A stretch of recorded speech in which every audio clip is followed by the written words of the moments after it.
Hi friends, മഴതോറും മുമ്പേ serial വരാൻ പോകുന്ന ഒരു അപ്കമിങ് എപ്പിസോഡിന്റെ റിവ്യൂയിലേക്ക് എല്ലാ കൂട്ടുകാർക്കും സ്വാഗതം. അങ്ങനെ നമ്മുടെ ഗോവർദ്ധൻ ഹോസ്പിറ്റലിലെത്തി ബാലചന്ദ്ര മേനോനെ കാണുന്നുണ്ട്. ഉച്ചയാകുമ്പോഴേക്കും തന്നെ ഈ ന്യൂസ് മുഴുവൻ സ്പ്രെഡായി കഴിഞ്ഞു. പാലാ സിറ്റി മൊത്തം ഈ ന്യൂസ് അറിഞ്ഞ് ജനങ്ങളൊക്കെ അക്രമാസക്തരായിരിക്കുകയാണ്. 4 ചെറുപ്പക്കാർ ചേർന്ന് 18 വയസ്സ് പോലും തികയാത്ത ഒരു പെൺകുട്ടിയെ മയക്കുമരുന്ന് കൊടുത്ത് ബലാത്സംഗം ചെയ്തു എന്നുള്ളത് അങ്ങാടിപ്പാട്ട് പോലെ തന്നെ അങ്ങ് പ്രചരിക്കുകയാണ്. സോഷ്യൽ മീഡിയയിലും വാർത്താ ചാനലുകളും എല്ലാം ബ്രേക്കിംഗ് ന്യൂസായിട്ട് തന്നെ ഇത് കാണിച്ചുകൊണ്ടിരിക്കുകയാണ്. പാലാ ടൗണിലെ ഒന്നാന്തരം വ്യാപാര സ്ഥാപനമായിരുന്ന നെടുമ്പുരിക്കൽ ജ്വല്ലറിയുടെ നെടുമ്പുരിക്കൽ ടെക്സ്റ്റൈൽസിൻ്റെയൊക്കെ ഓണറും കൂടിയായ ബാലചന്ദ്ര മേനോന്റെ മകനായ രോഹിതും ആ കൂട്ടത്തിലുണ്ടെന്നൊക്കെ വാർത്തയിൽ പറയുന്നുണ്ട്. ഈ ന്യൂസ് കേട്ട പാട് തന്നെ ജനങ്ങളെല്ലാം രോഷാകുലരായിരിക്കുകയാണ്. ജനക്കൂട്ടം ഷോപ്പുകൾക്ക് നേരെ ആക്രമണം നടത്തുകയാണ്. ഷട്ടറുകൾക്ക് നേരെ കല്ലേറും ഉണ്ടായി. കട തല്ലിപ്പൊളിക്കാനുള്ള ശ്രമങ്ങളൊക്കെ പോലീസ് എത്തി ലാത്തി വീശിയാണ് തടഞ്ഞത്. 4 മണിയോടെ തന്നെ ഗോവർദ്ധൻ ബാലചന്ദ്രന്റെ വീട്ടിലേക്ക് എത്തുന്നുണ്ട്. ഗോവർദ്ധനകത്തേക്ക് കയറി വരുമ്പോഴേക്കും തന്നെ കൃഷ്ണമോള് വന്നിട്ട് ചോദിക്കുന്നുണ്ട്, അച്ഛനിപ്പോൾ എങ്ങനെയുണ്ട് അങ്കിളെ എന്ന്. കുഴപ്പമൊന്നും ഇല്ല മോളെ, 1-2 ദിവസം ഹോസ്പിറ്റലിൽ കിടക്കണമെന്നേ ഉള്ളൂ. രോഹിയേട്ടന്റെ വിവരം എന്തെങ്കിലും അറിഞ്ഞോ എന്നിങ്ങനെ ചോദിക്കുമ്പോഴേക്കും ഇല്ല മോളെ, ഒന്നും അറിഞ്ഞില്ല. അല്ല, അലീന എവിടെ എന്നിങ്ങനെ ചോദിക്കുമ്പോഴേക്കും അലീന ചേച്ചി മോളിലുണ്ട് എന്ന് പറയുകയാണ് കേട്ടോ കൃഷ്ണമോള്. ബബിതയ്ക്കാണെങ്കിലും വല്ലാണ്ട് ദേഷ്യം വരുന്നുണ്ട്. ബബിതയ്ക്ക് അലീനയെ അന്വേഷിച്ചത് ഒട്ടും തന്നെ ഇഷ്ടപ്പെടുന്നില്ല കേട്ടോ. ഗോവർദ്ധൻ സ്റ്റെപ്പ് കയറി മുകളിലേക്ക് പോകുന്നുണ്ട്. ഇതേ സമയത്ത് അലീന രോഹിത്തിന് മുറി മുഴുവൻ അരിച്ചു പറക്കിക്കൊണ്ടിരിക്കുകയാണ് കേട്ടോ. അലമാരിയിലും മേശയിലും കബോർഡിലും ഡ്രസ്സുകൾക്കിടയിലും എല്ലാം അവൾ അരിച്ചു പറക്കിക്കൊണ്ട് തന്നെ ഇരിക്കുകയാണ്. മോശപ്പെട്ട ചിത്രങ്ങൾ അടങ്ങിയ കുറച്ച് സീഡികളും പെൻഡ്രൈവുകളും മെമ്മറി കാർഡും എല്ലാം തന്നെ അലീന കണ്ടെടുക്കുന്നുണ്ട്. അതുപോലെ തന്നെ രോഹിത്തിന്റെ ബാഗിലും അതുപോലെ ബുക്സുകൾക്കിടയിലും എന്തെങ്കിലും ഒളിപ്പിച്ച് വെച്ചിട്ടുണ്ടോ എന്നൊക്കെ അറിയാൻ വേണ്ടിയിട്ട് തന്നെ എല്ലാം ഒന്ന് തിരഞ്ഞു നോക്കുന്നുണ്ട് കേട്ടോ അലീന. അങ്ങനെ കിട്ടിയ സാധനങ്ങളെല്ലാം എടുത്തുകൊണ്ട് അലീന റൂമിൽ നിന്ന് ഇറങ്ങാൻ പോകുമ്പോഴാണ് ഗോവർദ്ധൻ അങ്ങോട്ടേക്ക് കയറി വരുന്നതും. ഗോവർദ്ധനെ കണ്ടപാടത്തിന് അലീന ചോദിക്കുന്നുണ്ട്, അങ്കിൾ എപ്പോഴാ വന്നേന്ന്. ദേ ഇപ്പൊ വന്നതേ ഉള്ളൂ എന്നിങ്ങനെ പറയുകയാണ് ഗോവർദ്ധനും. അല്ല, അങ്കിൾ അച്ഛൻ്റെ അടുത്ത് പോയായിരുന്നോ? അച്ഛനിപ്പോൾ എങ്ങനെയുണ്ട് എന്നൊക്കെ ഇങ്ങനെ ചോദിക്കുമ്പോഴേക്കും ആ മോളെ, ഞാൻ പോയിരുന്നു. ബാലേട്ടനെ പോയി കണ്ടു. ഹോസ്പിറ്റലിൽ ആരും നിൽക്കണ്ടെന്നാ ബാലേട്ടൻ പറയുന്നത്. അച്ഛനിപ്പോൾ ഓക്കെ അല്ലേ, വേറെ കുഴപ്പങ്ങളൊന്നും ഇല്ലല്ലോ എന്നിങ്ങനെ ചോദിക്കുമ്പോഴേക്കും ഗോവർദ്ധൻ പറയുന്നുണ്ട്, ഇല്ല മോളെ, വേറെ കുഴപ്പമൊന്നുമില്ല, അച്ഛനിപ്പോൾ ഓക്കെയാണ്. പിന്നെ ആർക്കായാലും ഇങ്ങനൊരു സാഹചര്യത്തിൽ സങ്കടമില്ലാതിരിക്കുമോ എന്നിങ്ങനെ ഗോവർദ്ധൻ ചോദിക്കുന്നുണ്ട്. അലീനയുടെ കയ്യിലിരിക്കുന്ന സാധനങ്ങളൊക്കെ കണ്ടുകൊണ്ട് തന്നെ ഗോവർദ്ധൻ ചോദിക്കുന്നുണ്ട്, അല്ല മോളെ, ഇതെന്താ നിന്റെ കയ്യിൽ നിന്നിങ്ങനെ ചോദിക്കുക. അലീനയ്ക്കാണെങ്കിലും മറുപടി പറയാൻ വല്ലാതെ ബുദ്ധിമുട്ടാവുന്നുണ്ട്. രോഹിത്തിന്റെ മുറിയിൽ നിന്ന് കിട്ടിയ സാധനങ്ങളാണ് ഇത്. പോലീസുകാർ എന്തായാലും ഇവിടെ വന്ന രോഹിത്തിന്റെ മുറിയൊക്കെ അരിച്ചു മറക്കും. ആ സമയത്ത് അവരുടെ കയ്യിൽ ഇതൊക്കെ കിട്ടിയിട്ടുണ്ടെങ്കിൽ പ്രശ്നം വീണ്ടും വഷളാകുകയുള്ളൂ. അങ്കിൾ എന്തായാലും ഇതൊക്കെ ഒന്ന് കൊണ്ടുപോയി നശിപ്പിച്ച് കളയണം എന്നിങ്ങനെ പറയുക കേട്ടോ. അലീന ആ പറയുന്ന കേൾക്കുമ്പോഴേക്കും തന്നെ ഗോവർദ്ധന് കാര്യങ്ങൾ മനസ്സിലാവുന്നുണ്ട്. മനസ്സിലായി മോളെ, അത് പിന്നെ ഇവന്റെ മുറിയിൽ ഈ വക സാധനങ്ങളൊക്കെ ഉണ്ടെന്ന് മോളെങ്ങനെയാ മനസ്സിലാക്കിയെന്ന് ഗോവർദ്ധൻ ചോദിക്കുന്നുണ്ട്. അലീന പറയുന്നുണ്ട്, അത് പിന്നെ ഹരിയുമായിട്ടായിരുന്നല്ലോ കൂട്ട്. അവന്റെ കൂടെ നടന്ന രോഹിത് ഇത്രയും വഷളായി പോയത്. പിന്നെ മുമ്പ് ഇവിടെ ഉണ്ടായിരുന്ന ജോലിക്കാരിയും എന്നോട് ചിലതൊക്കെ പറഞ്ഞിട്ടുണ്ടായിരുന്നു. രോഹിത്തിനോട് ഞാൻ പലതവണ പറഞ്ഞതാ, ഹരിയുമായിട്ടുള്ള കൂട്ടുകെട്ട് അവസാനിപ്പിക്കണം, അവൻ നിന്നെ നശിപ്പിക്കും, അവൻ നിന്നെ വേണ്ടാത്ത പരിപാടികളെല്ലാം കൊണ്ട് ചാടിക്കും, അവസാനം അവൻ കാരണം നീ കൂടുതൽ വിഷമിക്കേണ്ടി വരുമെന്നൊക്കെ അവനോട് ഞാൻ പറയാവുന്നതിന്റെ മാക്സിമം പറഞ്ഞതാ. എന്നിട്ടും അവൻ അതൊന്നും കേട്ടില്ല. ഹരിയുടെ കൂടെ കൂട്ടുകൂടിയാ ഇപ്പൊ ഇതുപോലൊരു വലിയ ട്രാപ്പിൽ അവൻ ചെന്ന് പെട്ടതെന്നൊക്കെ അലീന പറയുന്നുണ്ട്. അപ്പോഴേക്കും ഗോവർദ്ധനം പറയുന്നുണ്ട്, അതെ, ഇത് ഇവിടം കൊണ്ടൊന്നും തീരും തോന്നുന്നില്ല, ഇത് വലിയൊരു പ്രശ്നമാ. ആ പെൺകുട്ടിക്ക് 18 വയസ്സ് പോലും തികഞ്ഞിട്ടില്ലെന്നാ പറയുന്നത് കേട്ടെ. അങ്ങനെയാണെങ്കിൽ പോക്സോ കേസായിട്ട് തന്നെ ഇത് മാറും. പിന്നെ ജാമ്യം കിട്ടുന്ന കാര്യം സംശയമാണ്. ഇപ്പൊ തന്നെ നാട്ടുകാരെല്ലാവരും കൂടെ സ്റ്റേഷനിൽ കയറി പ്രശ്നം ഉണ്ടാക്കുന്നുണ്ട്. അവരെ ഏതോ രഹസ്യ സങ്കേതത്തിലേക്ക് മാറ്റിയിരിക്കുകയെന്ന് അറിയാൻ കഴിഞ്ഞത്. 4 പേരെയും രഹസ്യമായിട്ട് എങ്ങോട്ടേക്കോ മാറ്റിയിരിക്കുക. അതുകൊണ്ട് സ്റ്റേഷനിൽ പോയാലും അവരെ കാണാനൊന്നും പറ്റില്ല. നാട്ടുകാരെല്ലാം ഇളകിയിരിക്കുക. മോള് പറഞ്ഞത് ശരിയാ, ഷോപ്പൊക്കെ ഇന്ന് തുറന്നിട്ടുണ്ടായിരുന്നെങ്കിൽ അവര് ഷോപ്പിനുള്ളിലേക്ക് കയറി എല്ലാം തല്ലി തകർത്തേനെ. ഇതിപ്പോൾ നമുക്ക് ഒന്നും ചെയ്യാൻ പറ്റാത്തൊരവസ്ഥയിലാണ് നമ്മൾ നിൽക്കുന്നത്. എന്ത് ചെയ്യും, എങ്ങനെ ഇവർ ഈ പ്രശ്നത്തിൽ നിന്ന് ഊരിയെടുക്കും, ഒന്നും എനിക്ക് മനസ്സിലാകുന്നില്ല എന്നൊക്കെ തന്നെ ഗോവർദ്ധനം പറയുന്നുണ്ട്. പോരാത്തതിന് ബാലേട്ടനും വൈജേച്ചിയും ഹോസ്പിറ്റലിൽ, നിങ്ങൾ 3 പെൺകുട്ടികൾ മാത്രമേ ഉള്ളൂ ഇവിടെ. ഇനി നാട്ടുകാരെല്ലാവരും കൂടെ ഇങ്ങോട്ടേക്ക് ഇടിച്ചു കയറുമെന്നൊക്കെ എനിക്ക് പേടിയാവുന്നുണ്ടെന്നൊക്കെ ഗോവർദ്ധൻ പറയുക കേട്ടോ. അപ്പോഴേക്കും അലീന പറയുന്നുണ്ട്, അങ്ങനെ സംഭവിക്കാൻ സാധ്യതയുണ്ട്. അങ്ങനെയാണല്ലോ കാര്യങ്ങളുടെ പോക്ക്. രോഹിത്തിനെ രക്ഷിക്കാൻ നമുക്ക് ഒരു മാർഗമില്ല അല്ലേ എന്നിങ്ങനെ ചോദിക്കുമ്പോഴേക്കും ഇല്ല മോളെ, എങ്ങനെ രക്ഷിക്കാനാ? ഇതും പറഞ്ഞുകൊണ്ട് നമുക്ക് അങ്ങോട്ടേക്ക് ചെല്ലാൻ പോലും പറ്റത്തില്ല, ആരോടും ഒന്നും പറയാനും പറ്റത്തില്ല. നമ്മൾ എന്തേലും പറഞ്ഞുകൊണ്ട് പോയിട്ടുണ്ടെങ്കിൽ അവർ നമ്മളെയും കൂടെ പിടിച്ചകത്തിടും. ആ രീതിക്കപ്പോൾ ഈ പ്രശ്നം പോകുന്നതെന്നൊക്കെ ഗോവർദ്ധൻ പറയുന്നുണ്ട്. അലീന വല്ലാതെ സങ്കടപ്പെട്ട് നിൽക്കുകയാണ് കേട്ടോ. പോലീസ് അങ്ങോട്ടേക്ക് ആരെയും അടുപ്പിക്കുന്നില്ല. ടൗണിൽ മൊത്തം ഇത് വലിയ കോലിളക്കമാണ് ഉണ്ടാക്കിയിരിക്കുന്നത്. നമ്മൾ വിചാരിക്കുന്ന പോലെ നിസ്സാരമല്ല സംഗതിയൊന്നും. കോട്ടയത്തുനിന്ന് SP പോലും വന്നിവിടെ ക്യാമ്പ് ചെയ്തിരിക്കാന്നാ പറയുന്നത് കേട്ടെ. നാളെ എന്തായാലും കോടതിയിൽ ഹാജരാക്കും. മിക്കവാറും കോടതി ഇവരെ റിമാൻഡ് ചെയ്യുകയും ചെയ്യും. പിന്നെ 15 ദിവസത്തേക്ക് ഇവര് ജയിലിൽ തന്നെ കിടക്കേണ്ടി വരും. 15 ദിവസം കഴിഞ്ഞിട്ട് പിന്നെ ബാക്കി എന്തെങ്കിലും ചെയ്യാൻ പറ്റുള്ളൂ എന്നൊക്കെ ഗോവർദ്ധൻ പറയുന്നുണ്ട്. ആ സമയത്ത് അലീന ആ പെൺകുട്ടിയെ കുറിച്ചുള്ള കാര്യങ്ങൾ ചോദിക്കുന്നുണ്ട്. ഗോവർദ്ധൻ പറയുന്നുണ്ട്, ആ പെൺകുട്ടി ഇപ്പോഴും ഹോസ്പിറ്റലിലാ, താലൂക്ക് ആശുപത്രിയിലുണ്ട്. അവിടെ മുഴുവൻ പോലീസാ. പോലീസിന്റെ സംരക്ഷണത്തിൽ ആ കുട്ടി ഇപ്പൊ അവിടെ ഹോസ്പിറ്റലിൽ ഇരിക്കുന്നത്. സോഷ്യൽ മീഡിയക്കാരും യൂട്യൂബേഴ്സും മാധ്യമപ്രവർത്തകരെല്ലാം ഒന്നടങ്കം ആ ഹോസ്പിറ്റലിന് മുന്നിലുണ്ട്. പെൺകുട്ടിയുടെ വായിൽ നിന്ന് എന്തെങ്കിലും ഒന്ന് വീണ് കിട്ടിയാ അത് വെച്ചിട്ട് അടുത്ത ന്യൂസ് സ്പ്രെഡ് ചെയ്യണമല്ലോ. അതിനു വേണ്ടിയിട്ടാ അവരെല്ലാം നോക്കിയിരിക്കുന്നത്. പോലീസുകാരെന്തായാലും ആരെയും അങ്ങോട്ടേക്ക് അടുപ്പിക്കുന്നില്ലെന്നാ പറയുന്നത് കേട്ടെന്നൊക്കെ ഗോവർദ്ധൻ പറയുകയാണ്. എന്നിട്ട് അലീന ചോദിക്കുന്നുണ്ട് ഗോവർദ്ധനോട്, അങ്കിളെ, പോലീസുകാർ പറയുന്നതൊക്കെ സത്യം തന്നെയാണോ? അവര് 4 പേരും കൂടിയാണോ അങ്ങനെ ഒരു മഹാപാപം ചെയ്യുന്നത്? അതൊന്നും അറിയില്ല മോളെ. എന്നാലും ചോദ്യം ചെയ്യലിൽ ഇവരാ കുറ്റം സമ്മതിച്ചെന്നാ അറിയാൻ കഴിഞ്ഞത്. അതൊക്കെ ഉള്ളതാണോ? രോഹിത് അതിൽ ഇടപെട്ടിട്ടുണ്ടോ? ഒന്നും അറിയാൻ പാടില്ല. ഹരി സ്നേഹിച്ചുകൊണ്ടിരുന്ന പെൺകുട്ടിയാ അത്. +2 പഠിക്കുന്ന പെൺകുട്ടിയാ. ശരണ്യാന്നോ അങ്ങനെന്തോ ആ പേര്. കൂട്ടുകാരന്റെ ബർത്ത്ഡേ ഫംഗ്ഷന് പങ്കെടുക്കാനാണെന്നും പറഞ്ഞുകൊണ്ടാ ഇവന്മാര് ശരണ്യം കൂട്ടിക്കൊണ്ട് അങ്ങോട്ടേക്ക് പോകുന്നത്. മേലുകാവിനടുത്ത് ഏതോ ഒരു ഒഴിഞ്ഞ സ്ഥലത്ത് ആൾതാമസമില്ലാത്ത ഒരു വീട്ടിൽ കൊണ്ടുപോയിട്ട് മയക്കുമരുന്ന് കുടിപ്പിച്ചിട്ട് ഇവന്മാർ ഈ തോന്നിയാസങ്ങളൊക്കെ കാണിച്ചു കൂട്ടിയത്. ഗോവർദ്ധൻ ഇത് പറഞ്ഞ് അവസാനിപ്പിക്കുന്നതിന് മുമ്പ് തന്നെ അലീന പറയുന്നുണ്ട്, എനിക്കറിയാം അങ്കിളേന്ന്. ഗോവർദ്ധൻ ചോദിക്കുന്നുണ്ട്, അതെങ്ങനെ നിനക്ക് മനസ്സിലായെന്ന്. അലീന പറയുന്നുണ്ട്, എനിക്കറിയാം അങ്കിളെ, ഞാനും ഇതേ ഒരു സന്ദർഭത്തിലൂടെ കടന്നു വന്നവളാ. ഹരി എത്രത്തോളം മോശക്കാരനാന്നുള്ളതൊക്കെ എനിക്കറിയാം. ഇതേ രീതിയിൽ അവരെന്നെയും ട്രാപ്പിലാക്കാൻ നോക്കിയതാ. അന്ന് തലനാരിഴയ്ക്ക് ഞാൻ രക്ഷപ്പെട്ടതാ. അതേപോലെ തന്നെയല്ലേ ശരണ്യോടും ഇവർ ഈ ക്രൂരത കാണിച്ചത്. ഹരിയാണ് ഇതിന്റെ എല്ലാം പിന്നില്. ഹരിയാണ് രോഹിത്തിനും കൂടി ഇതുപോലെയുള്ള ചതികളിൽ കൊണ്ട് പെടുത്തുന്നതും. അവൻ ഇതുപോലെയുള്ള എന്ത് വൃത്തികേടും കാണിക്കാൻ ഒരു മടിയും ഇല്ലാത്തവനാ. രോഹിത് എന്തായാലും തന്നെ ഇതുപോലെ ഒരു പ്രവൃത്തി ഒന്നും ചെയ്യില്ല. അവനെ ഹരി എന്തെങ്കിലും പറഞ്ഞ് ബ്രെയിൻ വാഷ് ചെയ്തിട്ടായിരിക്കും കൊണ്ടുപോയിട്ടുണ്ടാവുക. ശരിക്കും എന്താ സംഭവിച്ചതെന്ന് അങ്കിൾ ഒന്നും കൂടി ഒന്ന് അന്വേഷിക്കണം എന്നൊക്കെ അലീന പറയുന്നുണ്ട്. അപ്പോഴേക്കും ഗോവർദ്ധൻ ചോദിക്കുന്നുണ്ട്, ഞാൻ ആരോട് ചോദിക്കും? ഹരിയോടോ അതോ രോഹിത്തിനോടോ? അവരോടൊക്കെ സംസാരിക്കാനുള്ള ഒരു അവസരം പോലീസുകാർ തരുമോ? അവരെ ഏതോ ഒരു രഹസ്യ സംഗീതത്തിലേക്ക് മാറ്റി എന്നൊക്കെ മാത്രമേ അറിയാൻ കഴിഞ്ഞിട്ടുള്ളൂ. അവരെ എങ്ങോട്ടേക്കാണ് മാറ്റിയേക്കുന്നത് പോലും നമുക്കറിയില്ല. അങ്ങനെയുള്ളപ്പോൾ നമ്മൾ ആരോട് ചെന്ന് ചോദിക്കാനാ? പോലീസുകാരുടെ അടുത്തോട്ട് പോകാൻ പോലും നമുക്ക് പറ്റില്ല. പ്രതികളുമായി ബന്ധമുള്ള ആരെ കണ്ടാലും ചീത്ത വിളിക്കാനും അടിക്കാനും ഒക്കെ തയ്യാറായി നിൽക്കുക അവര്. കാരണം അവർക്ക് ചുറ്റും പത്രക്കാരും TV-ക്കാരും സോഷ്യൽ മീഡിയക്കാരും എല്ലാവരും ഇങ്ങനെ ചുറ്റിപ്പറ്റി നിൽക്കുകയല്ലേ. കിട്ടിയ അവസരം ആഘോഷമാക്കാനായിട്ടാ എല്ലാവരും ഇറങ്ങി തിരിച്ചിരിക്കുന്നത്. എങ്ങനെ ഇങ്ങനെയൊക്കെ സംഭവിക്കാതിരിക്കും അലീന? ഇവന്മാരെയൊക്കെ അവരുടെ ഇഷ്ടത്തിന് കയറൂരി വിട്ടിരിക്കുകയല്ലായിരുന്നു. അതുകൊണ്ടല്ലേ ഇവന്മാർ ഇതുപോലെയുള്ള തോന്നിയാസങ്ങളൊക്കെ കാണിച്ചതെന്നൊക്കെ ഗോവർദ്ധൻ ദേഷ്യപ്പെട്ടുകൊണ്ട് പറയുമ്പോഴേക്കും അലീന പറയുന്നുണ്ട്, അങ്കിൾ ഇതുപോലൊന്നും ചെന്ന് അച്ഛൻ്റെ മുമ്പിൽ പറയരുത്. അച്ഛൻ്റെ മുമ്പിലിട്ടാ അവരിങ്ങനെ കുറ്റപ്പെടുത്തി സംസാരിക്കുമ്പോൾ അച്ഛനത് വല്ലാത്ത വിഷമം ഉണ്ടാകും. ഒരു കുഴപ്പമില്ല, അവരെ പുറത്തിറക്കാൻ പറ്റും, അവർക്ക് ജാമ്യം കിട്ടും, ഈ കേസിൽ നിന്ന് എങ്ങനെയെങ്കിലും രക്ഷപ്പെടാൻ പറ്റും എന്നുള്ള രീതിയിൽ മാത്രമേ അങ്കിൾ അച്ഛൻ്റെ അടുത്ത് പോയി സംസാരിക്കാവുള്ളൂ. അല്ലെങ്കിൽ ആ മനസ്സിൽ എത്രത്തോളം വിഷമം ഉണ്ടാവും എന്നൊക്കെ ഉള്ളത് എനിക്ക് നന്നായിട്ട് അറിയാം അങ്കിളെ. അതുകൊണ്ട് അങ്കിൾ അച്ഛൻ്റെ മുമ്പിൽ പോയി ഇതുപോലൊന്നും സംസാരിക്കരുതെന്നൊക്കെ അലീന പറയുന്നുണ്ട്. എന്നിട്ട് അലീന ചോദിക്കുന്നുണ്ട്, അല്ല വക്കീലിനടുത്ത് സംസാരിച്ചിട്ട് വക്കീൽ എന്താ പറയുന്നതെന്ന് ചോദിക്കാം. വക്കീൽ എന്ത് പറയാനാ? ജാമ്യം കിട്ടത്തില്ലെന്ന് അയാൾ നേരത്തെ പറഞ്ഞു കഴിഞ്ഞു. ഇനിയിപ്പോൾ 14 ദിവസം റിമാൻഡ് ചെയ്യും. അത് കഴിഞ്ഞ് എന്തെങ്കിലും നടപടിയാകുമെന്ന് മാത്രം നോക്കാനുള്ളൂ എന്നൊക്കെ ഗോവർദ്ധൻ പറയുന്നുണ്ട്. അങ്ങനെ രോഹിത്തിന്റെ മുറിയിൽ നിന്നും കണ്ടെടുത്ത സാധനങ്ങളെല്ലാം തന്നെ നശിപ്പിക്കാനായിട്ട് ഗോവർദ്ധന്റെ കയ്യിൽ കൊടുക്കുകയാണ് അലീന. എന്നിട്ട് പറയുന്നുണ്ട്, അങ്കിളെ, ഇത് എത്രയും പെട്ടെന്ന് തന്നെ നശിപ്പിച്ച് കളയണം. പോലീസിന്റെ കയ്യിൽ കിട്ടിയാൽ ഇതും നാളത്തെ പത്രത്തിലും TV-യിലും ഒക്കെ വരും. എന്നിട്ട് ഗോവർദ്ധൻ അതും വാങ്ങിച്ചുകൊണ്ട് തന്നെ അവിടെ നിന്ന് ഇറങ്ങി പോകുന്നുണ്ട്. ഗോവർദ്ധൻ അങ്കിൾ പോയതിനു ശേഷം അലീന രോഹിത്തിന്റെ റൂമിൽ വീണ്ടും കയറി ബാത്റൂമൊക്കെ ഒന്നും കൂടെ ഒന്ന് സെർച്ച് ചെയ്തതിനു ശേഷമാണ് കേട്ടോ ഇറങ്ങുന്നത്. സ്റ്റെപ്പ് ഇറങ്ങി താഴേക്ക് ചെല്ലുന്ന ഗോവർദ്ധനോട് ബബിത ദേഷ്യപ്പെട്ടോണ്ട് തന്നെ ചോദിക്കുന്നുണ്ട്, അല്ല അങ്കിൾ എന്ത് പരിപാടിയായി കാണിക്കുന്നത്? അല്ല, രോഹിയേട്ടന്റെ കാര്യങ്ങളും അച്ഛന്റെ കാര്യങ്ങളൊക്കെ അവള് മാത്രം അറിഞ്ഞാൽ മതിയോ?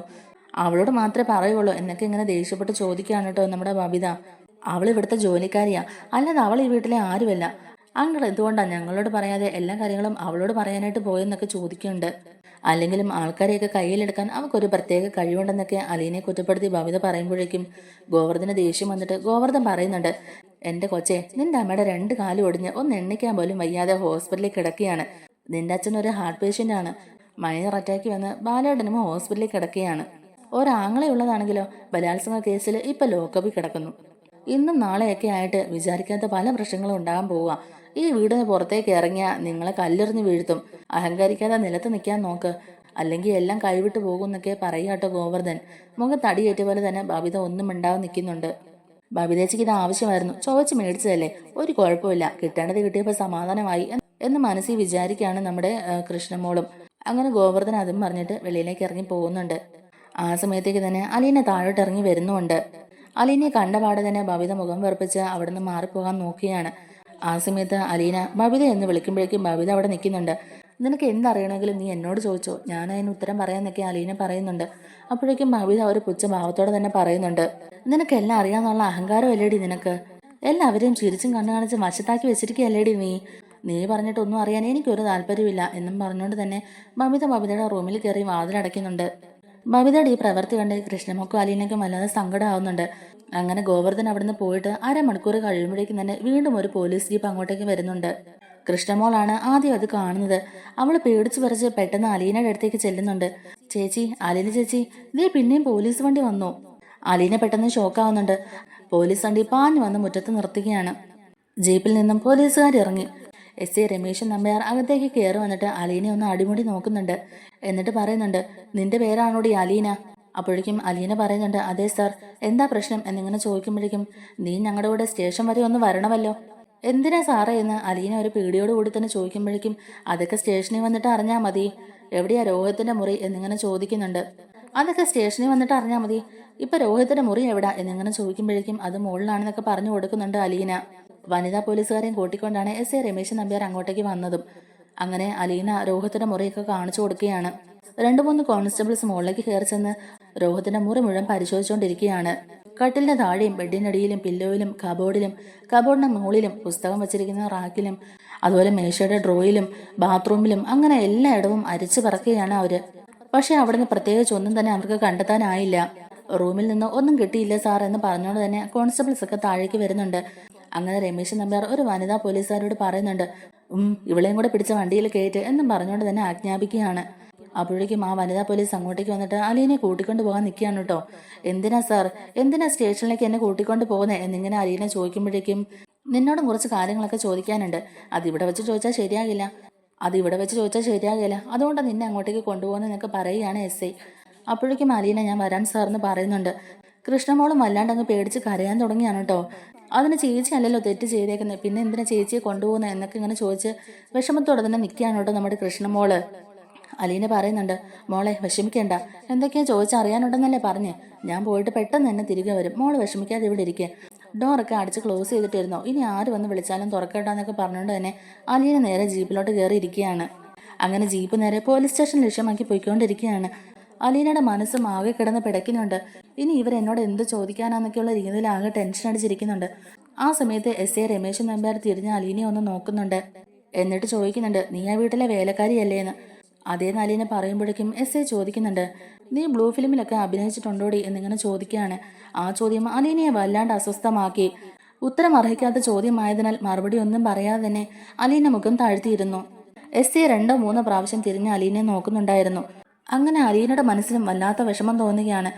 ഒരു പോലീസ് ഉദ്യോഗസ്ഥൻ തന്റെ മുഖത്ത് നോക്കി ഇങ്ങനെ ഒരു ചോദ്യം ചോദിച്ചത് അലീനയ്ക്ക് അത് ഒട്ടും തന്നെ സഹിക്കാൻ പറ്റിയില്ല. അലീന വല്ലാത്ത വിഷമത്തോടു കൂടി തന്നെ കണ്ണടച്ച് ബ്രിജിത്ത മമ്മിയെ ഓർത്തു. എപ്പോഴും സത്യത്തിന്റെ കൂടെ തന്നെ നിൽക്കണം, ആരുടെ മുമ്പിലും പതറാൻ പാടില്ല, എപ്പോഴും ഉറച്ച വിശ്വാസത്തോടെ തന്നെ നിൽക്കണം. തെറ്റ് ചെയ്തിട്ടില്ല എന്ന് ഉത്തമ ബോധ്യം ഉണ്ടെങ്കിൽ അത് എവിടെയാണെങ്കിലും തുറന്ന് പറയണം എന്നൊക്കെ മനസ്സിൽ ഓർത്തോണ്ട് ബ്രിജിത്ത മമ്മിയെ മനസ്സിൽ ഓർത്തോണ്ട് തന്നെ അലീന നേരെ പോലീസ് സ്റ്റേഷനിലേക്ക് ചെല്ലുകയാണ്. വണ്ടി നേരെ സ്റ്റേഷന് മുമ്പിൽ കൊണ്ടുപോയി നിർത്തുന്നുണ്ട്. അലീന വല്ലാത്തൊരു പേടിയോടുകൂടി തന്നെ ചുറ്റും നോക്കുന്നുണ്ട്. സ്റ്റേഷൻ വരാന്തയിലും മുറ്റത്തുമൊക്കെ ഒരുപാട് ആൾക്കാർ നിൽപ്പുണ്ട്. പത്രമാധ്യമങ്ങളും ചാനലുകാരും അതുപോലെ ആ പെൺകുട്ടിയുടെ സ്വന്തക്കാരും ബന്ധുക്കാരും രാഷ്ട്രീയക്കാരും നേതാക്കന്മാരും അങ്ങനെ എല്ലാവരും ചുറ്റും കൂടിയിരിക്കുകയാണ്. പോലീസ് ജീപ്പിൽ നിന്ന് ഒരു പെൺകുട്ടി ഇറക്കിക്കൊണ്ട് വരുന്ന കാണുമ്പോഴേക്കും തന്നെ എല്ലാവരും അവളെ ലക്ഷ്യമാക്കി അവളുടെ അരികിലേക്ക് ഓടിയെത്തുകയാണ്. ഇതാണോ ആ പെൺകുട്ടി? ബലാത്സംഗത്തിനിരയായ പെൺകുട്ടി ഇതാണോ? അല്ലെങ്കിൽ പ്രതികൾക്ക് കൂട്ടുനിന്ന പെൺകുട്ടിയാണോ എന്നൊക്കെയുള്ള രീതിയിൽ അവർ ഇങ്ങനെ പിറുപിറുക്കുന്നുണ്ട്. അത്രയും സമയം കൊണ്ട് തന്നെ ക്യാമറയിലും ഫോണിലും എല്ലാം ഫോട്ടോസും കാര്യങ്ങളും എല്ലാം എടുക്കുകയാണ് അവർ. എസ് ഐ രമേശൻ നമ്പ്യാർ അവരെയൊക്കെ വകഞ്ഞു മാറ്റിക്കൊണ്ട് തന്നെ വനിതാ കോൺസ്റ്റബിളിനോട് അവളെയും കൂട്ടി അകത്തേക്ക് വരാൻ പറയുന്നുണ്ട്. അങ്ങനെ പോലീസ് സ്റ്റേഷനുള്ളിലേക്ക് അലീന എത്തുകയാണ്. എന്നിട്ട് അലീനയ്ക്ക് ഒരു കസേര ഇട്ട് കൊടുത്തിട്ട്, നീ ഇവിടെ ഇരിക്കുക, നിന്നോട് എനിക്ക് കുറച്ച് കാര്യങ്ങളൊക്കെ ചോദിച്ചറിയാനുണ്ടെന്നൊക്കെ പറയുകയാണ് കേട്ടോ എസ് ഐ രമേശൻ നമ്പ്യാർ. എന്നിട്ട് അയാൾ മേശപ്പുറത്ത് കയറി ഇരിക്കുകയാണ്. അലീനയോട് ചോദിക്കുന്നുണ്ട്, നിന്നോട് ചോദിക്കാൻ എനിക്ക് ഒറ്റ ചോദ്യമേ ഉള്ളൂ, വണ്ടിയിൽ വെച്ച് ചോദിച്ച ചോദ്യം തന്നെയാ എന്നിങ്ങനെ പറയുമ്പോഴേക്കും അലീന രൂക്ഷമായിട്ടൊന്ന് അയാളെ നോക്കുന്നുണ്ട്. നീ എപ്പോഴെങ്കിലും ബ്ലൂ ഫിലിമിൽ അഭിനയിച്ചിട്ടുണ്ടോ എന്നിങ്ങനെ അയാൾ വീണ്ടും ചോദിക്കുകയാണ്. അലീന പറയുന്നുണ്ട്. എന്താ സർ, ഒരു പെൺകുട്ടിയോട് ഇങ്ങനെയാണോ സംസാരിക്കുന്നത് എന്നൊക്കെ ഇങ്ങനെ അലീന തിരിച്ച് ചോദിക്കുന്നുണ്ട്. അപ്പോഴേക്കും അയാൾക്ക് ദേഷ്യം വരികയാണ് കേട്ടോ. അയാൾ പറയുന്നുണ്ട്, ഞാൻ നിന്നോട് മോശമായിട്ട് പെരുമാറിയൊന്നും ഇല്ലല്ലോ, ചോദിച്ചറിയേണ്ട കാര്യം ആയതുകൊണ്ട് ചോദിച്ചെന്നല്ലേ ഉള്ളൂ. എങ്കിൽ ഞാനത് വേറെ രീതിക്ക് തന്നെ നിന്നോട് ചോദിക്കാം. നിന്നെ ആരെങ്കിലും ലൈംഗികമായി ഉപയോഗിച്ചിട്ടുണ്ടോ എന്നിങ്ങനെ അയാൾ മുഖത്ത് നോക്കി ചോദിക്കുകയാണ്. ബലമായിട്ടോ അല്ലെങ്കിൽ പണം തന്നിട്ടോ അങ്ങനെ എന്തെങ്കിലും സംഭവം നടന്നിട്ടുണ്ടോ എന്നൊക്കെ തന്നെ അയാൾ വീണ്ടും വീണ്ടും ആവർത്തിച്ച് ചോദിക്കുകയാണ് അലീനയോട്. അലീന പറയുന്നുണ്ട്, ഇല്ല ഇല്ല സർ, അങ്ങനെ ഒന്നും തന്നെ ഉണ്ടായിട്ടില്ല എന്നൊക്കെ അലീന തീർത്ത് പറയുന്നുണ്ട്. അയാൾ വീണ്ടും ചോദിക്കുന്നുണ്ട്, നീ ബാലചന്ദ്ര മേനോന്റെ വീട്ടിൽ ജോലിക്ക് നിൽക്കാൻ തുടങ്ങിയിട്ട് എത്ര നാളായിന്ന്? കുറച്ച് മാസങ്ങളെ ആയിട്ടുള്ളൂ സാർ എന്നിങ്ങനെ പറയാട്ടോ അലീന. അയാളുമായിട്ട് നിനക്ക് എന്തെങ്കിലും അവിഹിത ബന്ധം ഉണ്ടോടി എന്നിങ്ങനെ എസ് എ രമേശൻ നമ്പ്യാർ ചോദിക്കുമ്പോഴേക്കും അലീന വല്ലാണ്ടങ്ങ് ഷോക്കാവുന്നുണ്ട്. സ്വന്തം അച്ഛനെ പോലെ കാണുന്ന ഒരു മനുഷ്യനെ കുറിച്ചാണ് ഇയാൾ ഈ രീതിക്ക് മോശമായ രീതിക്ക് ചോദിക്കുന്നതൊക്കെ അലീന വിചാരിക്കുന്നുണ്ടെങ്കിലും പോലീസ് സ്റ്റേഷനായി പോയില്ലേ, അതുകൊണ്ട് ഒന്നും തിരിച്ച് പറയാൻ പറ്റത്തില്ലല്ലോ. അലീന അയാളെ തുറച്ചു നോക്കിക്കൊണ്ട് ഇല്ലെന്ന് പറയുകയാണ്. അയാൾ വീണ്ടും അയാളുടെ ചോദ്യങ്ങൾ ആവർത്തിച്ചുകൊണ്ടേയിരുന്നു. ബാലചന്ദ്രന്റെ മകനായ രോഹിത്തുമായിട്ട് നിനക്ക് എന്തെങ്കിലും അവിഹിതമുണ്ടോ എന്നിങ്ങനെ ചോദിക്കുമ്പോഴേക്കും ഇല്ല സർ, അങ്ങനെ ഒന്നും ഇല്ല എന്നൊക്കെ തന്നെ അലീന പറയുന്നുണ്ട്. ബാലചന്ദ്രമേനോന്റെ മകനായ രോഹിത്തും കൊല്ലപ്പള്ളിയിലെ ഹരിശങ്കറും കൂടി നിന്നോട് മോശമായിട്ട് പെരുമാറിയിട്ടില്ലെന്നൊക്കെ അയാൾ ചോദിക്കുകയാണ്. അപ്പോഴും അലീന ഇല്ലാന്ന് തന്നെ പറയുന്നുണ്ട്. എസ് എ രമേശൻ നമ്പ്യാർ പറയുന്നുണ്ട്, ഇത് നീ നുണ പറയുന്നതല്ലേ, നീ പറയുന്നത് നുണയാ, പച്ച കള്ളവാ നീ പറയുന്നത്. സത്യത്തിൽ അവർ നിന്നോട് മോശമായിട്ട് പെരുമാറിയിട്ടില്ലേ എന്നിങ്ങനെ വീണ്ടും ചോദിക്കുമ്പോഴേക്കും അലീന ഇല്ല, അങ്ങനെ ഒരു സംഭവം നടന്നിട്ടില്ല എന്നൊക്കെ തന്നെ തറപ്പിച്ച് പറയുന്നുണ്ട്. എസ് എ രമേശൻ നമ്പ്യാർ അവളെ സൂക്ഷിച്ചു തന്നെ നോക്കിക്കൊണ്ടിരിക്കുകയാണ്. നിർഭയമായാണ് അവളുടെ നിൽപ്പ്. സ്വരവും ഭാവവും ഒക്കെ എന്തോ മനസ്സിൽ ഉറപ്പിച്ചതുപോലെ. ഒന്നുകിൽ അവൾ പഠിച്ച് കള്ളിയാണ്, അല്ലെങ്കിൽ അവളുടെ മനസ്സിൽ അവൾ എന്തോ തീരുമാനിച്ചുറപ്പിച്ചിട്ടുണ്ടെന്നൊക്കെ തന്നെ അയാൾക്ക് മനസ്സിലാവുകയാണ്. അപ്പൊ അങ്ങനൊക്കെയാണ് കാര്യങ്ങൾ, അവർ നിന്നോട് മോശമായിട്ട് പെരുമാറിയിട്ടില്ല അല്ലേ എന്നിങ്ങനെ ചോദിക്കുമ്പോഴേക്കും അലീന അയാളെ വീണ്ടും ഒന്ന് തറപ്പിച്ച് നോക്കുന്നുണ്ട്. ആ എന്നാ എണ്ണീറ്റ് വാ എന്നും പറഞ്ഞുകൊണ്ട് തന്നെ അയാൾ അലീനയും കൂട്ടിക്കൊണ്ട് ലോക്കപ്പ് മുറിയിലേക്ക് പോവുകയാണ്. പോലീസ് സ്റ്റേഷനിലുണ്ടായിരുന്ന എല്ലാ പോലീസ് ഉദ്യോഗസ്ഥരും അവളെ തുറച്ചു നോക്കിക്കൊണ്ടിരിക്കുകയാണ്. അങ്ങനെ സെല്ലിൽ അടച്ചിട്ടിരിക്കുന്ന ഹരിയും രോഹിത്തിനെയും ഹരിയുടെ ഫ്രണ്ട്സിനെയൊക്കെ അലീനെ കാണിച്ചു കൊടുക്കുകയാണ്. അലീന ദേഷ്യത്തോടെയും സങ്കടത്തോടെയും രോഹിത്തിനെയും ഹരിശങ്കറിനെയും നോക്കുകയാണ്. ഹരിശങ്കറിന്റെ മുഖത്ത് അയാൾ ഇത്രയും വലിയൊരു തെറ്റ് ചെയ്തിട്ടും അതിന്റെ കുറ്റബോധമോ പേടിയോ ഒന്നും തന്നെ അവന്റെ മുഖത്തില്ലായിരുന്നു. സെല്ലിൽ കിടക്കുന്ന 4 പേർക്കും പോലീസുകാർ നല്ലോണം തല്ലു കൊടുത്തിട്ടുണ്ട്.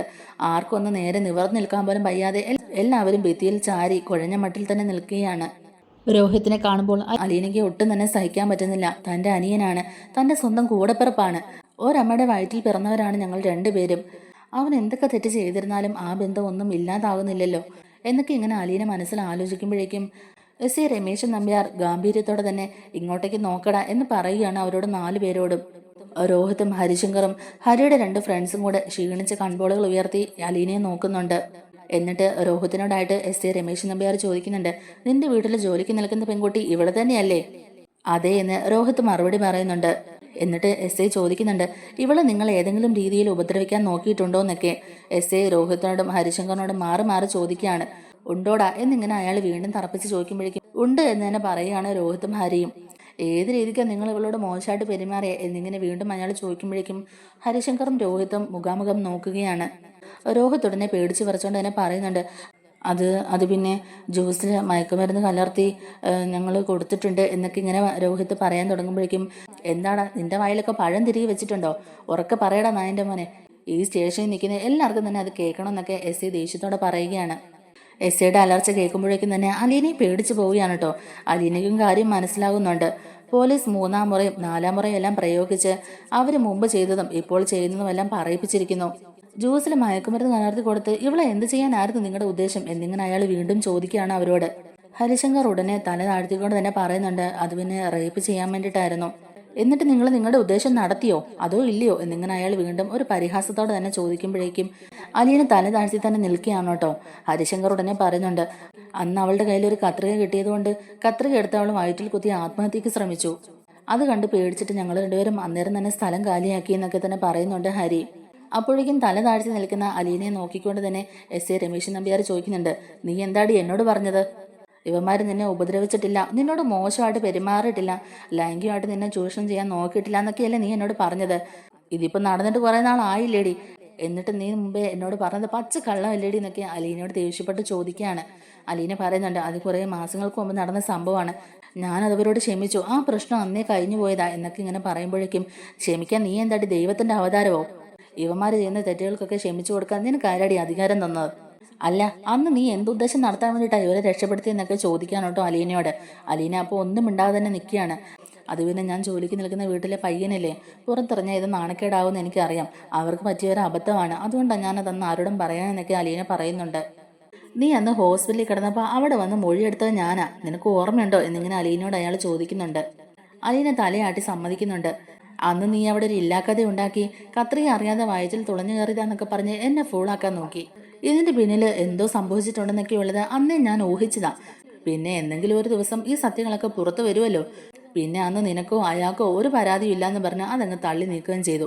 പിന്നെ ഞങ്ങൾ വെറുതെ അതിന് തെളിവുണ്ടാക്കാൻ നടക്കുന്ന എന്തിനാന്ന് ഓർത്തിട്ട് ഞാനും അതങ്ങ് ഉപേക്ഷിച്ചിരിക്കുകയായിരുന്നു. അലീന പറയുന്നുണ്ട്. സാർ, അന്ന് ഞാൻ വേറൊന്നും ഉദ്ദേശിച്ചില്ല. അന്ന് അതൊരു പോലീസ് കേസും വഴക്കും ഒക്കെ ആയിട്ടുണ്ടെങ്കിൽ ഇവരുടെ ഭാവി തന്നെ ഇല്ലാതായി പോകും. അത് ഓർത്തിട്ടാ അന്ന് ഞാൻ അങ്ങനൊന്നും ചെയ്യാനെന്നൊക്കെ അലീന പറയുന്നുണ്ട്. അപ്പോഴേക്കും എസ് എ രമേശൻ നമ്പ്യാർ അലീനയോട് അലർക്കൊണ്ട് തന്നെ ചോദിക്കുന്നുണ്ട്. എന്നിട്ട് ഇവരുടെ ഭാവി നന്നായോടിയെന്ന്. ഇവന്മാർ കാരണം ഇവന്മാരുടെ കുടുംബം രക്ഷപ്പെട്ടോ? ഇല്ലല്ലോ. നാണക്കേടിന്റെ പടുകുഴിയിലേക്കല്ലേ ഇപ്പൊ ഇവന്മാർ ചെന്ന് ചാടിയേക്കുന്നത്.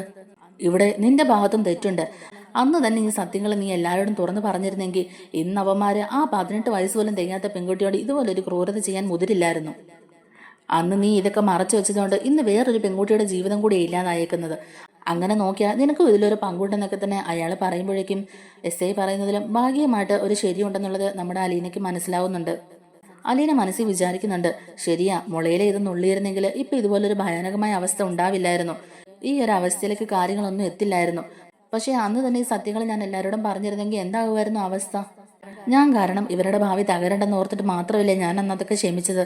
എന്നിട്ടും ഇവരുടെ തോന്നിയാസം കാരണം ഇന്ന് വേറൊരു പെൺകുട്ടിയുടെ ജീവിതം കൂടി ഇല്ലാതായെന്നൊക്കെ അലീന ഇങ്ങനെ മനസ്സിൽ വിചാരിക്കുന്നുണ്ട്. എല്ലാം തുറന്ന് പറയാനും അവന്മാരെ ഒരു പാഠം പഠിപ്പിക്കാനും ഇനി ഒരു പെൺകുട്ടിയോടും അവന്മാർ ഇതുപോലൊരു ദ്രോഹം ചെയ്യരുതെന്നൊക്കെ ഞാനും ഒന്ന് ആഗ്രഹിച്ചതായിരുന്നു. പക്ഷേ എനിക്കത് പറയാനും പറയാതിരിക്കാനും വയ്യാത്തൊരു സിറ്റുവേഷൻ ആയിരുന്നു എന്നൊക്കെ അലീന ഇങ്ങനെ വിചാരിക്കുകയാണ്. എസ് എ രമേശൻ നമ്പ്യാർ അലീനയോട് നേർക്ക് ചൂടായിക്കൊണ്ട് തന്നെ ചോദിക്കുന്നുണ്ട്. എന്താടി, ഇപ്പൊ നിനക്കൊന്നും പറയാനില്ലേ? അലീന ഒന്നും മിണ്ടാതെ രോഹിത്തിനെ ഭാര്യയും നോക്കിയാണ്. എസ് എ രമേശൻ നമ്പ്യാർ അലീനയെ വിളിച്ചുകൊണ്ട് തന്നെ പറയുന്നുണ്ട്. നീ ഇങ്ങോട്ടേക്ക് വന്നേ, ഇപ്പോഴും സമയം വൈകിട്ടൊന്നുമില്ല. മേശയ്ക്ക് മുമ്പിൽ കിടക്കുന്ന കസാര ചൂണ്ടി കാണിച്ചുകൊണ്ട് തന്നെ അയാൾ അവളോട് പറയുന്നുണ്ട്. നീ അവിടെ പോയി ഇരിക്കുക, എന്നിട്ട് ഇവന്മാരുടെ പേരിൽ നീ ഒരു കംപ്ലൈന്റ് എഴുതി ഇങ്ങിത്താ എന്നിങ്ങനെ പറയുകയാണ് കേട്ടോ. കംപ്ലൈന്റോ? എന്ത് കംപ്ലൈന്റ് എന്നിങ്ങനെ അലീന ചോദിക്കുമ്പോഴേക്കും എന്താടി, നിനക്കൊന്നും അറിയില്ലേ? ഇവന്മാര് നിന്നെ ഉപദ്രവിക്കാൻ നോക്കി എന്നൊക്കെയുള്ളത് ഒരു കംപ്ലൈന്റ് എഴുതി തരാനാ പറഞ്ഞെന്നൊക്കെ അയാൾ പിന്നെയും പറയുന്നുണ്ട്. ജ്യൂസിൽ മയക്കുമരുന്ന് കലർത്തി തന്ന് നിന്നെ റേപ്പ് ചെയ്യാൻ ശ്രമിച്ചെന്നും അതിൽ നിന്ന് രക്ഷപ്പെടാൻ വേണ്ടിയിട്ടാണ് അന്ന് അങ്ങനെ ഒരു ആത്മഹത്യാ ശ്രമം നടത്തിയെന്നൊക്കെ ഉള്ളതായിട്ട് നീ ഒരു കംപ്ലൈന്റ് ഇവന്മാരുടെ പേരിൽ എഴുതാ. ഇവന്മാരെ ഇനി ഇങ്ങനെ വിട്ടിട്ട് കാര്യമൊന്നും ഇല്ലല്ലോ. ഇവന്മാരെ ഒന്ന് മര്യാദ പഠിപ്പിക്കേണ്ടതെന്നൊക്കെ ഇങ്ങനെ അയാൾ പിന്നെയും ചോദിക്കുകയാണ്. എന്നിട്ട് ഇതിലും കൂടെ നീ ചേർത്തോ, ഇത്രയും നാളും ഇത് ആരോടും പറയാതിരുന്നത് പ്രതികൾ എന്നെ ഭീഷണിപ്പെടുത്തിക്കൊണ്ടിരുന്നുകൊണ്ടാണെന്നും, എന്നാൽ മറ്റൊരു പെൺകുട്ടിയോടും ഇവർ ഇതേ രീതിയിൽ തന്നെ ക്രൂരത കാണിച്ചുകൊണ്ടാണ് ഇപ്പം ഈ പരാതിയായിട്ട് മുന്നോട്ട് വന്നെന്നൊക്കെയുള്ളത് മര്യാദയ്ക്ക് എഴുതി തരാൻ നോക്ക് എന്നിങ്ങനെ അയാൾ പറയുമ്പോഴേക്കും അലീന ഒന്ന് മടിച്ച് നിൽക്കുകയാണ്. അലീന ചോദിക്കുന്നുണ്ട്. അല്ല സാർ, എനിക്കിപ്പോൾ അങ്ങനെ ഒരു പരാതിയില്ല, പിന്നെ എന്തിനു ഞാൻ കംപ്ലൈന്റ് എഴുതി തരണം? അല്ലെങ്കിൽ തന്നെ അങ്ങനെ ഒരു കംപ്ലൈന്റ് ഞാൻ എഴുതി തന്നോണ്ട് എനിക്കെന്ത് മെച്ചം ഉള്ളതെന്നൊക്കെ തന്നെ ചോദിക്കുന്നുണ്ട്. അപ്പോഴേക്കും അയാൾ പറയുന്നുണ്ട്. നിനക്കങ്ങനെ മെച്ചമുണ്ടാക്കി തരാൻ വേണ്ടിയിട്ടൊന്നും അല്ല നിന്നോടൊരു കംപ്ലൈന്റ് എഴുതി തരാൻ പറഞ്ഞത്. ബലാത്സംഗ കേസിലെ പ്രതികളായ യുവമാരെയൊക്കെ ഒരു പാഠം പഠിപ്പിക്കാനാ. യുവമാരൊന്നും ഇനി പുറത്തിറങ്ങണ്ട. പണവും സമ്പത്തും ഒക്കെ ഉണ്ടെന്നും പറഞ്ഞ് ഇവന്മാർക്കൊക്കെ എന്ത് തോന്നിയാസം കാണിക്കാന്നാണ് യുവമാര് വിചാരിച്ചേക്കുന്നത്. ഇവന്മാരൊക്കെ ഇനി അകത്ത് കിടക്കട്ടെ. പറ്റുവാണെങ്കിൽ ജീവപര്യന്തം തന്നെ മേടിച്ചു കൊടുക്കണമെന്നാണ് ഞാൻ ആഗ്രഹിക്കുന്നത്. മുമ്പ് ഇതുപോലൊരു പെൺകുട്ടിയോട് മോശമായ രീതിയിൽ പെരുമാറിയെന്നും അവളെ റേപ്പ് ചെയ്യാൻ ശ്രമിച്ചെന്നും മയക്കുമരുന്നും ഡ്രഗ്സും ഒക്കെ ഉപയോഗിക്കുന്ന കൂട്ടത്തിലാണെന്നും ഒക്കെ പറഞ്ഞ് കോടതിയിൽ നിന്ന് ഇവർക്ക് നല്ലൊരു ശിക്ഷ മേടിച്ചു കൊടുക്കാൻ വേണ്ടിയിട്ടാണ് നിന്നോട് കംപ്ലൈന്റ് എഴുതാൻ പറഞ്ഞെന്ന് പറയുകയാണ്. അങ്ങനെ ഒരു കംപ്ലൈന്റും കൂടെ കിട്ടിയാൽ അവന്മാർക്കെതിരെയുള്ള കേസ് കുറെ കൂടെ ശക്തമാകും. ഇവന്മാരെ പോലുള്ളവന്മാരൊന്നും ഒരു കാരണവശാലും രക്ഷപ്പെടാൻ പാടില്ല. ഇനി ഇതുപോലെ ഒരു സംഭവം ആവർത്തിക്കാനും പാടില്ല എന്നൊക്കെ തന്നെ അയാൾ പറയുമ്പോഴേക്കും അലീന ചോദിക്കുന്നുണ്ട്. സാർ, അന്നത്തെ സംഭവം ഇതും തമ്മിലിങ്ങനെ കൂട്ടിക്കൊഴിക്കേണ്ട ആവശ്യമില്ലല്ലോ. കുറ്റം ചെയ്തവർ ശിക്ഷിക്കപ്പെടണം. അവരുടെ പേരിൽ ഒരു കള്ളക്കേസ് ഉണ്ടാക്കാനൊന്നും അല്ലല്ലോ ഞാൻ നോക്കുന്നത്. അവന്മാർ നിന്നോട് മോശമായ രീതിയിൽ പെരുമാറിയിട്ടുണ്ടെന്ന് അവന്മാർ തന്നെ സമ്മതിച്ചതാണ്. ഇപ്പൊ അതേ രീതിയിൽ തന്നെ മറ്റൊരു പെൺകുട്ടിയോട് ഇവന്മാർ ഈ അതിക്രമങ്ങളൊക്കെ കാണിച്ചു. അതുകൊണ്ട് ഇവന്മാർക്കെതിരെ വേറൊരു കംപ്ലൈന്റും കൂടി ഉയർന്നു വന്നു. അത്രയേ ഉള്ളൂ എന്നൊക്കെ തന്നെ അയാൾ പറയുന്നുണ്ട്. അലീന പറയുന്നുണ്ട്. ഇല്ല സാർ, എനിക്ക് അതിനൊരിക്കലും കഴിയില്ല. ഞാൻ ഒരിക്കലും ഇവർക്കെതിരെ കംപ്ലൈന്റ് എഴുതി തരില്ല. എനിക്ക് അങ്ങനെ ചെയ്യാനാകില്ല. ഇവരെന്നെ അന്ന് ഉപദ്രവിച്ചിട്ട് ഞാൻ ഇവർക്കെതിരെ കേസിനോ വഴക്കിനോ ഒന്നും പോകാത്തതിൽ എനിക്ക് എൻ്റെതായ വ്യക്തമായ കാരണങ്ങളുണ്ടെന്നൊക്കെ തന്നെ അലീന പറയാൻ നോക്കുകയാണ്. അന്നും ഇന്നും എനിക്ക് ആ കാരണങ്ങൾ ആരോടും തന്നെ വ്യക്തമാക്കാൻ കഴിയില്ല. പ്ലീസ് സാർ, എന്നെ ഒന്ന് മനസ്സിലാക്കണം. എനിക്ക് ഇവർക്കെതിരെ ഒരു കംപ്ലൈന്റും തരാനില്ല. അതൊക്കെ കഴിഞ്ഞു പോയ സംഭവങ്ങളാണ്. പ്ലീസ് സാർ, അതും ഇതും തമ്മിൽ കൂട്ടിക്കുഴക്കരുതെന്നൊക്കെ അലീന അയാളോട് കേണ അപേക്ഷിക്കുന്നുണ്ട്. അപ്പോഴേക്കും അയാൾ അലീനയുടെ നേർക്ക് അലറിക്കൊണ്ട് തന്നെ ചോദിക്കുന്നുണ്ട്, നീ എന്താടി വിചാരിച്ചത്? നീ എന്താ ഈ പ്രതികളെ രക്ഷിക്കാൻ നോക്കുകയാണോ? നീ ഇവർക്കിപ്പോൾ സപ്പോർട്ട് ചെയ്യുകയാണോ എന്നിങ്ങനെ ചോദിക്കുമ്പോഴേക്കും, അല്ല സർ, അവരിപ്പോൾ ചെയ്ത തെറ്റിനുള്ള ശിക്ഷ അവർ അനുഭവിച്ചോട്ടെ. എന്നാൽ മാസങ്ങൾക്ക് മുമ്പ് നടന്നുപോയ ഒരു സംഭവത്തിന്റെ പേരിൽ ഇപ്പോൾ അതും കൂടെ കൂട്ടിക്കുഴച്ച് ഇവർക്ക് ശിക്ഷ മേടിച്ചു കൊടുക്കേണ്ട കാര്യമില്ലല്ലോ സർ. അത് കഴിഞ്ഞു പോയ കാര്യമല്ലേ എന്നൊക്കെ തന്നെ അലീന പറയുകയാണ്. എന്താടി നിനക്ക് അവന്മാരോട് ഇത്ര സോഫ്റ്റ് കോർണറൊക്കെ? അവന്മാർ നിന്റെ ആരും അല്ലല്ലോ. അവന്മാരോടൊക്കെ ഇത്ര മമത കാണിക്കാൻ മാത്രം അവന്മാർ നിനക്ക് എന്തെങ്കിലും തന്നിട്ടുണ്ടോ? നീ ആ വീട്ടിലെ വെറും ഒരു ജോലിക്കാരി മാത്രമല്ലേ? എന്നിട്ടും നിന്നെ ദ്രോഹിക്കാൻ നോക്കിയവരെ നീ എന്തിനാടി രക്ഷപ്പെടുത്താൻ നോക്കുന്നതെന്നൊക്കെ അയാൾ ചോദിക്കുന്നുണ്ട്. അയാളോടും ഇവരോടുമൊക്കെ നീ എന്തിനാണ് ഇത്രയും കടമപ്പെട്ടിരിക്കുന്നത്? നീ ഒരു ജോലിക്കാരി മാത്രമല്ലേ? കൂടാതെ നീ ഒരു ഓർഫൺ എന്നൊക്കെയാണല്ലോ ഞാൻ അറിഞ്ഞത്. എന്നിട്ടും നിനക്കെന്താ ഇങ്ങനെ ഒരു മനമാറ്റം എന്നിങ്ങനെ ചോദിക്കുമ്പോഴേക്കും, അതെ സർ, സാർ എന്നെ കുറിഞ്ഞ് അറിഞ്ഞതും മനസ്സിലാക്കിയതും എല്ലാം ശരി തന്നെയാണ്. ഞാൻ ഓർഫണാണ്. 23 വർഷക്കാലം അച്ഛനും അമ്മയും കൂടപ്പറപ്പുകളും ബന്ധുക്കളും ഒന്നുമില്ലാത്തവളായിട്ടാണ് ഞാൻ ജീവിച്ചത്. ബാലചന്ദ്രൻ സാറിന്റെ വീട്ടിൽ വന്നതിന് ശേഷമാണ് എനിക്കൊരു അച്ഛനെയും അമ്മയും കൂടപ്പറപ്പുകളൊക്കെ കിട്ടിയത്. എന്തൊക്കെ പറഞ്ഞാലും ഞാൻ അവരുടെ കൂടെ നിൽക്കുകയുള്ളൂ സാർ. അതുകൊണ്ട് ഒരിക്കലും ആ കുടുംബത്തോട് എനിക്ക് നന്ദിയോട് കാണിക്കാൻ കഴിയില്ലെന്നൊക്കെ തന്നെ അലീന പറയുമ്പോഴേക്കും ദേഷ്യത്തോടെ തന്നെ എസ് ഐ പറയുന്നുണ്ട്, നിർത്തടി. അവളുടെ ഒരു അച്ഛനും അമ്മയും സഹോദരങ്ങളും. എന്താടി നീ പുതിയ കഥ ഇറക്കിക്കൊണ്ട് വരികയാണോ? നീ എന്താടി ഞങ്ങളെക്കുറിച്ച് വിചാരിച്ച ഞങ്ങളെന്താ പൊട്ടന്മാരാണോ? നീ പറയുന്നൊന്നും മനസ്സിലാക്കാനുള്ള ബോധം ഞങ്ങൾക്കില്ലേ? നീ പറയുന്നതൊക്കെ കേട്ട് അപ്പാടെ വിശ്വസിക്കാൻ ഞങ്ങൾ വേറെ ഉണ്ടാക്കന്മാരൊന്നുമല്ല. ഞങ്ങൾ ഈ യൂണിഫോം ഇട്ട് ഇവിടെ ഇരിക്കുന്നതേ തെറ്റ് ചെയ്യുന്നവരെ കണ്ടെത്താനും ശിക്ഷിക്കാനും വേണ്ടിയിട്ടാ, അല്ലാതെ അവരെയൊക്കെ ന്യായീകരിച്ച് കൂടെ നിൽക്കാനല്ല. അവൾ വന്നപ്പോൾ മുതൽ ഓരോന്ന് പറഞ്ഞുകൊണ്ടിരിക്കുന്നു. അവളോട് ഇച്ചിരി മര്യാദയ്ക്ക് സംസാരിച്ചപ്പോൾ അവളുടെ സ്വഭാവം കണ്ടില്ലേ? ഇനി നീ കംപ്ലൈന്റ് ചെയ്ത് തന്നില്ലെങ്കിൽ എന്റെ തനി സ്വഭാവം നീ കാണുമെന്നൊക്കെ തന്നെ അയാൾ അലീനയെ പേടിപ്പിക്കുന്നുണ്ട്. അയാൾ എന്തൊക്കെ പറഞ്ഞിട്ടും അലീന ഒരു കംപ്ലൈന്റ് എഴുതി കൊടുക്കാൻ തയ്യാറാകാതെ നിൽക്കുകയാണ്. സർ, അന്ന് ഇവരെന്നെ ദ്രോഹിക്കാൻ ശ്രമിച്ചു, അതുള്ള കാര്യം തന്നെയാണ്. പക്ഷെ എനിക്ക് അവരോട് ഒരു പരാതിയില്ല. പിന്നെ ഞാൻ എന്തിനൊരു പരാതി തരണം? ഇവിടെ ആക്രമിക്കപ്പെട്ട പെൺകുട്ടിക്ക് സമ്മതമാണെങ്കിൽ മാത്രമേ പരാതി കൊടുക്കേണ്ട കാര്യമുള്ളൂ. ഇവിടെ അങ്ങനെ ഒരു പരാതി എനിക്കില്ല. പിന്നെ നിങ്ങൾ എന്തിനാണ് എന്നെ ഇങ്ങനെ സ്റ്റേഷനിൽ വിളിച്ചോണ്ട് വരുത്തിയെന്നൊക്കെ തന്നെ ചോദിക്കുകയാണ് നമ്മുടെ അലീന. അപ്പോഴേക്കും എസ് ഐ രമേശൻ നമ്പ്യാർ ചാടി എന്നിട്ട് പറയുന്നുണ്ട്, നിർത്തടി, നീ എന്നെ മര്യാദ പഠിപ്പിക്കാൻ നോക്കുന്നോ? നീ വലിയ പുണ്യാളിത്തിയൊന്നും ആകാൻ നോക്കണ്ട. ഞാൻ വിചാരിച്ച ഇവരുടെ കൂട്ടത്തിൽ നിന്നെയും ജയിലിലേക്ക് പറഞ്ഞു വിടാൻ എനിക്ക് അറിയാൻ മേലാഞ്ഞിട്ടല്ല. എന്റെ അടുത്ത് കൂടുതൽ വിളച്ചെടുക്കാൻ നിൽക്കരുത് നീ എന്നൊക്കെ പറഞ്ഞ് അയാൾ അലീനയെ മിരട്ടുകയാണ്. പെൺവാണിഫ കേസിലെ മുഖ്യപ്രതിയാണെന്നും പറഞ്ഞ് നിന്നെ കൊടുക്കാൻ എനിക്ക് അറിയാൻ മേലാഞ്ഞിട്ടല്ലടി. അങ്ങനെ ഞാൻ എഴുതി ചേർത്താ അതോടുകൂടി നിന്റെ ജീവിതം തീരും. പിന്നെ നീ കോടതി കയറി ഇറങ്ങി ശിഷ്ടകാലം ജയിലിൽ പോയി കിടക്കേണ്ടി വരും. അത് നിനക്ക് ഓർമ്മ വേണം. അലീന പറയുന്നുണ്ട്, സാറിന് അങ്ങനെ എന്നെ കൊടുക്കണമെന്നുണ്ടെങ്കിൽ സാർ എന്താന്ന് വെച്ചാൽ ചെയ്തോ. എന്റെ ഭാഗം ക്ലിയർ ആക്കാനും എന്താ ചെയ്യേണ്ടതെന്നൊക്കെയുള്ളത് എനിക്കറിയാം. കുറച്ചു മുമ്പ് സാറ് പറഞ്ഞല്ലോ, ഈ പോലീസ് യൂണിഫോം ഇട്ടിരിക്കുന്നത് കുറ്റം ചെയ്യുന്നവരെ കണ്ടുപിടിക്കാനും ശിക്ഷിക്കാനും നീതി മേടിച്ചു കൊടുക്കാനും ഒക്കെ വേണ്ടിയിട്ടാണെന്ന്. എന്നിട്ട് ഇതാണോ സാറിന്റെ നീതിബോധം? ഒരു പെൺകുട്ടിയെ സ്റ്റേഷനിൽ വിളിച്ചുകൊണ്ട് വന്നിട്ട് ഇതുപോലെ അപമര്യാദയായിട്ട് സംസാരിക്കുകയും പെരുമാറുകയൊക്കെ ചെയ്യുന്നതാണോ സാറിന്റെ നീതിബോധം എന്നൊക്കെ ഇങ്ങനെ അലീന തിരിച്ച് അയാളോട് ചോദിക്കുന്നുണ്ട്. എന്റെ മനസാക്ഷിക്ക് ശരിയെന്ന് തോന്നുന്ന കാര്യങ്ങൾ മാത്രം ഞാൻ ചെയ്യാറുള്ളൂ. എന്റെ അനിയന്മാരെ പോലെ ഞാൻ ഇവരെ കാണുന്നത്. അവരുടെ ഭാഗത്തുനിന്ന് ഒരു തെറ്റ് സംഭവിച്ചു, ഞാനത് ക്ഷമിക്കുകയും ചെയ്തു. ഇതിന്റെ പേരും പറഞ്ഞ് അവരെ ഇനിയും കൂടുതൽ കുഴപ്പത്തിലേക്ക് കൊണ്ടെത്തിക്കാൻ ഞാൻ സമ്മതിക്കില്ല എന്നൊക്കെ തന്നെ അലീന തീർത്ത് പറയുന്നുണ്ട്. എസ് ഐ രമേശൻ നമ്പ്യാർക്ക് അതൊട്ടും തന്നെ ഇഷ്ടപ്പെടുന്നില്ല.